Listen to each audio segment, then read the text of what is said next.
الحمد لله رب العالمين والصلاة والسلام على سيد الأنبياء والمرسلين نبينا محمد وعلى آله وأصحابه أجمعين ومن تبعهم بإحسان إلى يوم الدين أما بعد. وعن أبي هريرة رضي الله تعالى عنه قال قال رسول الله صلى الله عليه وسلم إذا مات الإنسان انقطع عنه عمله إلا من ثلاث: صدقة جارية او علم ينتفع به او ولد صالح يدعو له. رواہ مسلم. ناظرین، اس دنیا میں جب تک انسان ہے عمل کر سکتا ہے، کیونکہ دنیا دار العمل ہے. جب تک دنیا میں ہے عمل کرنے کی اس کو مہلت ہے. تمام وسائل اللہ رب العزت نے اس کے لیے مہیا فرمائے ہیں اس دنیا میں عمل کرنے کے لیے. لیکن جب دنیا سے اٹھ گیا، آنکھ بند ہو گئی، پھر سارے وہ عمل جو کرتا تھا ان کا راستہ بند ہو گیا. اب نہ نماز پڑھ سکتا ہے، نہ روزہ رکھ سکتا ہے، نہ حج کر سکتا ہے، نہ زکوٰۃ دے سکتا ہے، اور نہ کسی طرح کا اور کوئی عمل جو وہ کرتا تھا اس کے لیے گنجائش رہ گئی. قرآن شریف میں اللہ رب العزت نے یہ نقشہ کھینچا ہے اس بات کا کہ انسان جب بستر مرگ پہ ہوتا ہے اور اس کو یہ احساس ہو جاتا ہے کہ اب دنیا سے چل چلاؤ کا وقت ہے اور شاید اب مہلت جو اللہ رب العزت نے عطا فرمائی تھی ختم ہو رہی ہے، تو پھر وہ اللہ رب العزت سے دعا کرتا ہے: رب لولا اخرتنی الی اجل قریب فاصدق واکن من الصالحین. اے اللہ، تھوڑی سی مہلت اور دے دے. لیکن اس تھوڑی سی مہلت کا کرے گا کیا؟ تو جواب دیتا ہے: فاصدق واکن من الصالحین. پروردگار، جو کچھ مال میرے پاس ہے وہ سب تیرے راستے میں صدقہ کر دوں گا. واکن من الصالحین، اور صالحین نیکوکاروں پرہیزگاروں میں بن جاؤں گا، اور تیرے پاس اس حال میں آؤں گا کہ تو مجھ سے راضی ہوگا، میں نیک اور صالح بن کر آؤں گا. لیکن اللہ رب العزت کی طرف سے اس کو جواب ملتا ہے: وَلَنْ يُؤَخِّرَ اللَّهُ نَفْسًا إِذَا جَاءَ أَجَلُهَا. انسان کا جب وقت آ جاتا ہے تو پھر دوبارہ اس کو مہلت نہیں ملتی. اس لیے نہیں ملتی کہ اللہ رب العزت نے بار بار اس کو مہلت دی تھی. اسی لیے ایک دوسری جگہ اللہ رب العزت نے قرآن شریف میں فرمایا: کلا انہا کلمۃ هو قائلها. ہرگز نہیں، اب مہلت نہیں دی جائے گی. کیوں؟ اس لیے کہ جو بات اب کہہ رہا ہے، جو وعدہ کر رہا ہے اور جو یقین دہانی کرا رہا ہے کہ آئندہ سے میں نیک اور صالح بن کر رہوں گا، اپنے جسم کا، اپنے مال کا، اور جو کچھ میرے پاس ہے ہر ایک چیز کا حق پورا پورا ادا کروں گا، یہ یقین دہانی نئی نہیں ہے، بہت پرانی ہے. بار بار اس کا تجربہ کیا گیا، بار بار اس سے مطالبہ کیا گیا. جو کچھ وعدہ کیا تھا اس کو نبھا، جو روز ازل میں وعدہ کیا تھا اس کے بارے میں تو بہانہ بنا دیا کہ ہم دنیا میں گئے تو بھول گئے. اتنا پرانا وعدہ ہمیں کیسے یاد رہتا پروردگار؟ تو اللہ رب العزت نے یاد دہانی کے لیے انبیاء کرام علیہم الصلاۃ والتسلیم کو بھیجا، آسمان سے کتابیں نازل فرمائیں، اس وعدے کا ذکر کیا، یاد دلایا کہ تم سب وعدہ کر کے آئے ہو اللہ رب العزت کے سامنے کہ ہم عبادت صرف تیری کریں گے. یہاں پر آ کر کیا کر رہے ہو؟ انبیاء کرام نے اس وعدے کو یاد دلایا. کتابوں نے جو آسمان سے نازل ہوئی تھیں بار بار اس کی طرف توجہ دلائی. لیکن انسان دنیاوی مشغولیتوں میں اور یہاں کے زیب و زینت میں اس قدر غافل رہا، ہمیشہ یہ سوچتا رہا کہ ابھی ہوا ہی کیا ہے، ابھی تو بچپن ہے، ابھی تو جوانی ہے، ابھی تو ادھیڑ عمر کو پہنچا ہوں، ابھی تو بہت باقی ہے. کر لیں گے، کل سے نمازی بنیں گے اور پرسوں سے زکوٰۃ دیا کریں گے اور حج بھی کر لیں گے. لیکن نہ نمازی بن سکا، نہ زکوٰۃ ادا کرنے والا ہوا، اور نہ حج کرنے کی سعادت اس کو ملی. کیوں؟ اس لیے کہ وہ ہر کام کو کل پر ٹالنے کا عادی ہو گیا تھا. اور جو آدمی ہر کام کل پر ٹالنے کا عادی ہو جاتا ہے وہ کبھی بھی وقت پر کوئی کام نہیں کر پاتا۔ اس لیے ہم نے اس کو بیمار کیا، بیمار پڑ گیا، رفتہ رفتہ بیماری طویل ہو گئی، بستر سے لگ گیا، اٹھنے بیٹھنے کے قابل نہیں رہا۔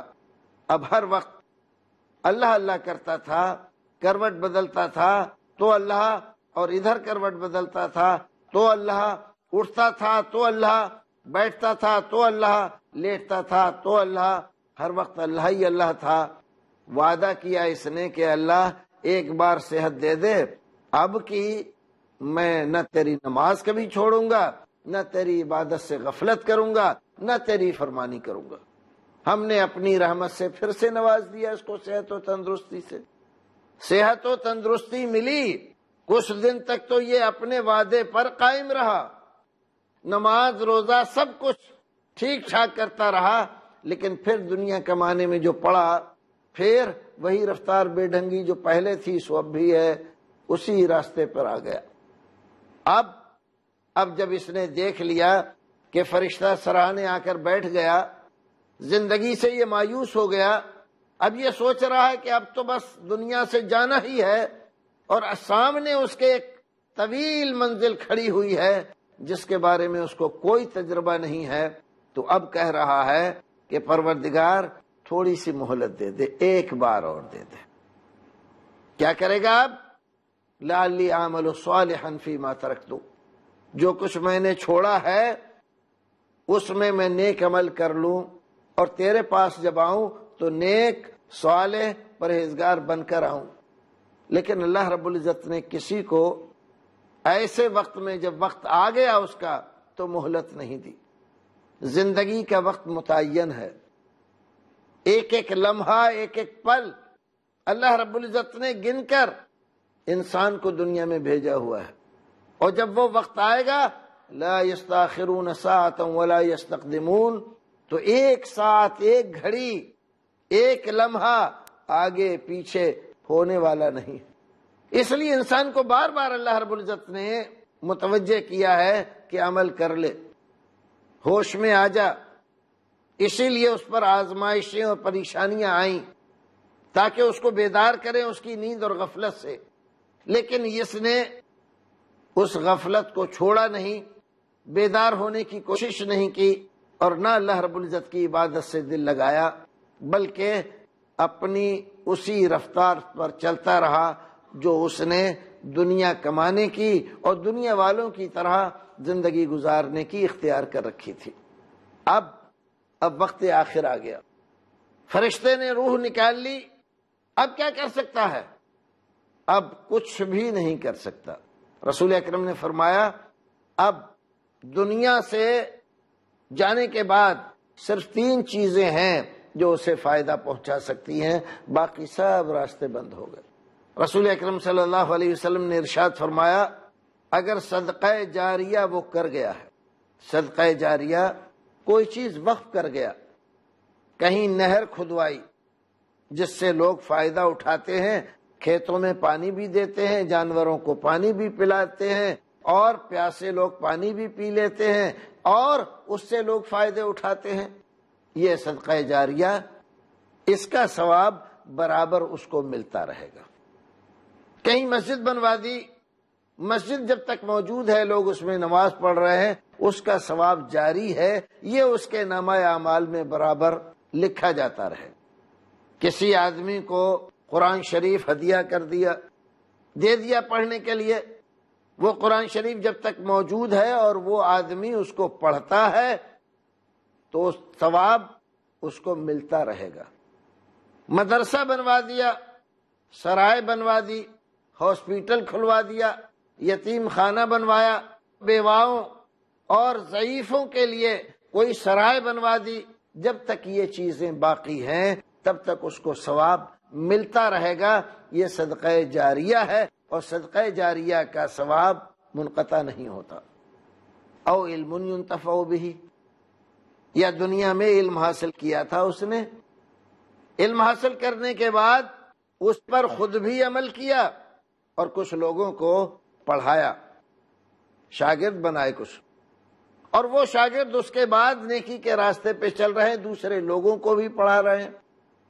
تو جب تک یہ سلسلہ باقی ہے، اس کے پڑھائے ہوئے لوگ دوسرے لوگوں کو ہدایت پر لانے کے لیے کوشاں ہیں، تعلیم دے رہے ہیں، تب تک اس کا ثواب جاری ہے۔ جن لوگوں کو اس نے پڑھایا تھا جب تک وہ موجود ہیں تب تک ثواب ملے گا۔ پھر ان لوگوں نے جن کو پڑھایا تھا، یہ سلسلہ اگر باقی ہے تو ثواب کا سلسلہ بھی جاری ہے، چاہے کتنا ہی یہ سلسلہ بڑھ جائے۔ شاگرد در شاگرد سینکڑوں سال بھی اگر گزر جائیں تو اس کو ثواب برابر ملتا رہے گا۔ ناظرین، اس میں دو اور چیزیں ذکر، اس کے اپنے عمل جو وہ کرتا تھا ان کا راستہ تو بند ہو جاتا ہے، لیکن 3 راستے ایسے ہیں وہ کھلے رہتے ہیں۔ اس میں ایک رسول اکرم نے فرمایا صدقہ جاریہ اگر اس نے کوئی قائم کیا ہے تو اس کا ثواب اس کو ملتا رہے گا۔ اور صدقہ جاریہ میں بہت ساری چیزوں کا تذکرہ ہم نے کیا۔ کوئی بھی ایسا عمل جو اللہ رب العزت کی خوشنودی کے لیے اس نے کیا اور اس کے بعد وہ موجود ہے، لوگ اس سے فائدہ اٹھا رہے ہیں، یہ ساری چیزیں صدقہ جاریہ میں شمار ہوں۔ دوسری چیز ذکر کی ہے علم، ایسا علم جس سے لوگ ہدایت کی طرف آتے ہیں، ایسا علم جس کا فائدہ لوگوں کو پہنچتا ہے، وہ سدھار کی طرف آتے ہیں، گناہوں کو چھوڑتے ہیں، برائیوں سے دور ہوتے ہیں، سماج اور معاشرے کو اپنے وجود سے فائدہ پہنچاتے ہیں۔ وہ علم جو سماج میں نیکیوں کے لانے کا اور نیکوکاروں کی زیادتی کا سبب ہے، ایسا علم آدمی کو فائدہ پہنچاتا ہے اس کے مرنے کے بعد بھی۔ جب تک اس کے شاگرد اور شاگردوں کے شاگرد، شاگردوں کے شاگرد جب تک موجود ہیں تب تک یہ سلسلہ ثواب کا جاری رہے گا۔ ناظرین، ذرا غور کریں، محدثین کرام انہوں نے محنتیں کی، کوششیں کی، اپنی ساری زندگی احادیث رسول کے جمع کرنے میں، اس کی حفاظت اور صیانت میں انہوں نے لگا دی۔ ایک کتاب تیار کی اور پھر اس کے بعد وہ دنیا سے چلے گئے۔ آج ساری دنیا اس کتاب کو پڑھتی ہے اور اللہ کے رسول صلی اللہ علیہ وسلم کی ہدایات، آپ کے فرامین، آپ کے ارشادات وہاں سے لیتی ہے۔ جب تک یہ سلسلہ جاری ہے، یہ محدث جنہوں نے یہ کتاب لکھی تھی ان کا ثواب برابر جاری ہے۔ جب تک لوگ ان کی کتاب کو پڑھتے رہیں گے، اس سے فائدہ اٹھاتے رہیں گے، ان کا ثواب بھی برابر جاری رہے گا، اس کو کوئی روک نہیں سکتا۔ اسی طرح سے اگر کسی آدمی نے کوئی کتاب لکھی اور کتاب لکھ کر کسی کو دے دی، یا کتابوں کا ایک مجموعہ اس نے جمع کیا، یا لائبریری بنائی اور وہ لائبریری وقف کر دی لوگوں کے لیے، اور اس میں ایسی کتابیں ہیں جس سے لوگ پڑھ کر ہدایت کی طرف آتے ہیں، نیکی کی طرف آتے ہیں، تو جب تک یہ لائبریری، یہ کتابیں موجود ہیں تب تک اس کا ثواب جاری ہے۔ تیسری چیز آپ نے فرمائی او ولد صالح یدعو لہ، اس کی نیک اولاد جب تک اس کو یاد رکھتی ہے، اس کے لیے دعا کرتی ہے، تب اس کو ثواب پہنچتا رہتا ہے، ملتا رہتا ہے۔ ناظرین، اس سلسلے میں ایک بات دھیان رہے، اولاد کی تعلیم و تربیت میں والد کا حصہ ہے۔ والد نے کوشش کی کہ میری اولاد نیک اور صالح بن کر رہے، نماز سکھائی، ان کو نمازی بنایا، روزے دار بنایا، دین کی محبت ان کے دلوں میں پیدا کی، رسول اکرم صلی اللہ علیہ وسلم کی محبت سے ان کو آشنا کیا۔ وہ دنیا سے چلا گیا، لیکن جب تک یہ لوگ موجود ہیں اور یہ سلسلہ نیکیوں کا جاری ہے تب تک اس کو ثواب ملتا رہتا ہے۔ اور ان کے بعد اس کی یہ اولاد اپنی اولاد کو تعلیم و تربیت اچھے انداز میں دیتی ہے، اور وہ عمل کرتے ہیں، نماز پڑھتے ہیں، روزہ رکھتے ہیں، حج کرتے ہیں، تلاوت قرآن کرتے ہیں، اس کا ثواب برابر جاری رہتا ہے۔ اس میں اگر اولاد یہ چاہے بھی کہ ہمارے والد کو ثواب نہ ملے، نہ پہنچے، تو بھی کوئی ثواب روک نہیں سکتا۔ اولاد جب جب دعا کرتی ہے اپنے والدین کے لیے تب تک اس کے ثواب میں اضافہ ہوتا ہے، اور جب کوئی عمل کرتی ہے اگر اس کا دخل ہے اس کی تعلیم و تربیت میں تو اس عمل کا ایک حصہ ثواب کے بطور اس کے نامہ اعمال میں منتقل ہوتا رہتا ہے۔ یہ طریقے وہ ہیں جو رسول اکرم صلی اللہ علیہ وسلم نے بتلایا۔ ہر ایک آدمی کو اپنے عزیزوں کے ساتھ دلچسپی ہوتی ہے، وہ یہ چاہتا ہے کہ میرے عزیز دنیا سے چلے گئے ہیں، اب وہ جہاں کہیں بھی ہیں وہاں پر اچھے انداز میں رہیں، ان کی زندگی بہتر طور سے گزرے، برزخی زندگی بھی اور اخروی زندگی بھی، اور اس کے لیے وہ یہ چاہتا ہے کہ میں کچھ ایسا کروں جس کی وجہ سے ان کو ثواب پہنچے۔ تو سب سے بہتر یہ 3 طریقے تھے، صدقہ جاریہ وہ کر گیا ہے تو، یا اولاد ان کے نام سے کرتی ہے۔ ایک صحابی رسول اکرم صلی اللہ علیہ وسلم کے پاس آئے اور انہوں نے آ کر عرض کیا، اللہ کے رسول میں گھر سے باہر تھا، میری والدہ کا اچانک انتقال ہو گیا، میرا ماننا ہے کہ اگر ان کو مہلت ملتی تو اللہ رب العزت کے راستے میں بہت کچھ خرچ کرتی، میں یہ چاہتا ہوں کہ میری والدہ کو کچھ فائدہ ہو، کیا کروں کہ میری والدہ کو فائدہ پہنچے؟ رسول اکرم صلی اللہ علیہ وسلم نے ان کو ہدایت دی، فرمایا پانی کا انتظام کرو۔ وہ گئے اور انہوں نے اپنے پیسے سے کنواں کھدوایا۔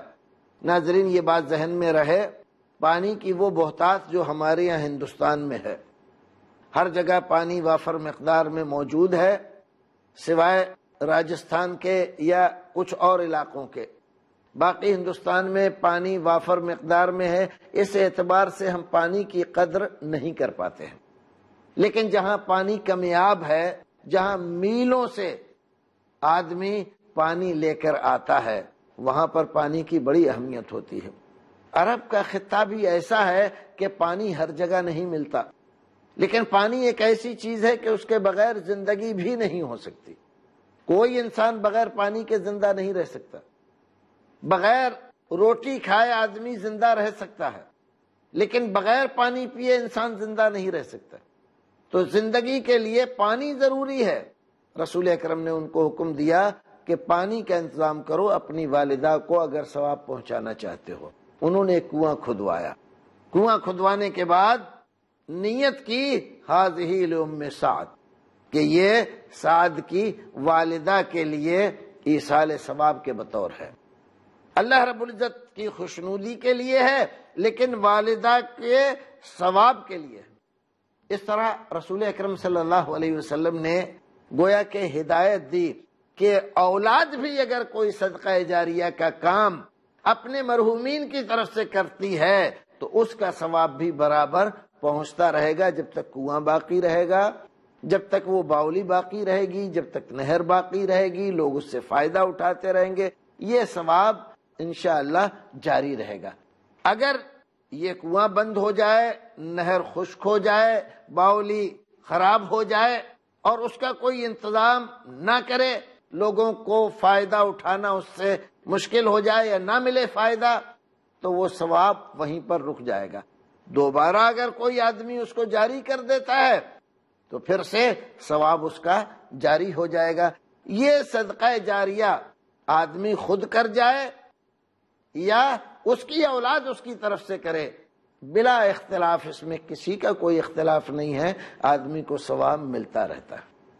اسی طرح سے علم کے بارے میں کسی کا اختلاف نہیں ہے کہ کتابیں آپ نے لکھی ہیں، لوگ پڑھتے ہیں، ہدایت پر آتے ہیں، ثواب جاری رہتا ہے۔ آپ نے کچھ شاگرد بنائے ہیں، وہ علم حاصل کر رہے ہیں، دوسروں کو پڑھا رہے ہیں، سکھا رہے ہیں، ثواب جاری رہتا ہے، اس میں بھی ثواب بند نہیں ہوتا۔ اسی طرح سے اس میں بھی کوئی اختلاف نہیں کہ آپ کی اولاد جو نیک عمل کرتی ہے اس میں اولاد کے ثواب سے کاٹ کر نہیں، اللہ رب العزت اپنی طرف سے آپ کو ثواب دیتا ہے اور آپ کا ثواب جاری رہتا ہے۔ یہ 3 چیزیں، اس کے علاوہ صدقات جاریہ کی جتنی قسمیں ہیں، اسی طرح سے صدقات مالیہ، اس کے بارے میں کسی کا کوئی اختلاف نہیں ہے۔ صدقات مالیہ متفق علیہ ہیں، ان کا ثواب آدمی کو ملتا رہتا ہے۔ لیکن کچھ صورتیں ایسی ہیں جن صورتوں میں آج ہمارے زمانے میں اختلاف پیدا ہو گیا ہے۔ کچھ لوگ کہتے ہیں کہ یہ جائز ہے اور کچھ لوگ کہتے ہیں کہ نہیں یہ بدعت ہے۔ ایسی جتنی چیزیں ہیں انسان کو یہ سوچنا چاہیے اس کا مقصد کیا ہے۔ مقصد اس کا یہ ہے کہ اس کے عزیزوں کو ثواب پہنچے، تو ظاہر ہے کہ ثواب اسی چیز کا پہنچے گا جو چیز شریعت نے جائز رکھی ہے، جو چیز رسول اکرم نے بتلائی ہے، جس چیز کی طرف ہدایت رسول اکرم نے دی ہے، جو آپ کے زمانے میں کیا گیا، موجود تھا، صحابہ کرام کے زمانے میں جاری تھا، وہ طریقہ، وہ طریقے جائز ہیں، درست ہیں، اس میں کسی کا اختلاف۔ لیکن کچھ طریقے ایسے ہیں جس میں اختلاف ہے۔ اب ایسی صورت میں بہتر تو یہ ہے، عقل مند آدمی ہے تو جھگڑے سے نکلے، اختلاف سے باہر ہو، کیونکہ اختلافی صورت آدمی کے لیے یقینی کیفیت پیدا نہیں کرتی۔ اس کو کبھی یہ یقین نہیں ہوتا کہ ہاں یہ چیز پہنچتی ہے، اس چیز کا فائدہ میرے عزیز کو پہنچ رہا ہے۔ اور آدمی کو جو بھی عمل کرے اس کو یقینی کیفیت کے ساتھ کرنا چاہیے۔ اگر یقین ہے اس کو کہ اس کا فائدہ پہنچ رہا ہے تو کرے، اور اگر اس میں شک و شبہ پیدا ہو جائے اور کچھ ایسی صورتیں ہیں جس میں کوئی شک و شبہ نہیں ہے، تو ظاہر ہے آدمی کو شک و شبہ سے نکل کر یقینی صورتحال کو اختیار کرنا چاہیے۔ خواہ اپنے آپ کو اختلاف میں ڈال کر شک و شبہ میں مبتلا ہونا یہ کوئی عقل مندی کی بات نہیں ہے۔ جب آپ کو خود ہی اس میں شبہ پیدا ہو رہا ہے، علماء کرام اس میں بتلا رہے ہیں کہ یہ بدعت ہے، دوسرے علماء کہہ رہے ہیں کہ جائز ہے، اگر مان لیجئے ان علماء کی بات صحیح نکلی جو یہ کہہ رہے تھے بدعت ہے، تو نہ آپ کو کوئی ثواب ملے گا بلکہ الٹا عذاب ہوگا آپ کو کہ آپ نے بدعت ایجاد کی، اور نہ آپ کے عزیزوں ہی کو کوئی فائدہ اس سے پہنچے گا۔ تو عقل مندی کا تقاضا تو یہ ہے کہ آپ اس سے نکل جائیں اور ایسی چیز اختیار کریں جس چیز میں کسی کا کوئی اختلاف نہیں ہے۔ ایسی صورت میں آپ کو یقین ہو جائے گا کہ اس کا ثواب ملے گا۔ کیوں؟ اس لیے کہ سارے علماء اس بات پر متفق ہیں کہ اس کا ثواب ملے گا۔ اور جب ایسی صورت آپ کے پاس موجود ہے تو بلا وجہ اختلاف میں پڑھ کر اپنے آپ کو شک و شبہ میں مبتلا کرنا مفید نہیں ہے، اور یہ عقل مندی کا راستہ بھی نہیں ہے۔ ناظرین، یہاں ہمارے اس حلقے کا وقت پورا ہو گیا۔ انشاءاللہ پھر ملیں گے اگلے حلقے میں ایک نئے موضوع کے ساتھ۔ تب تک کے لیے اللہ حافظ۔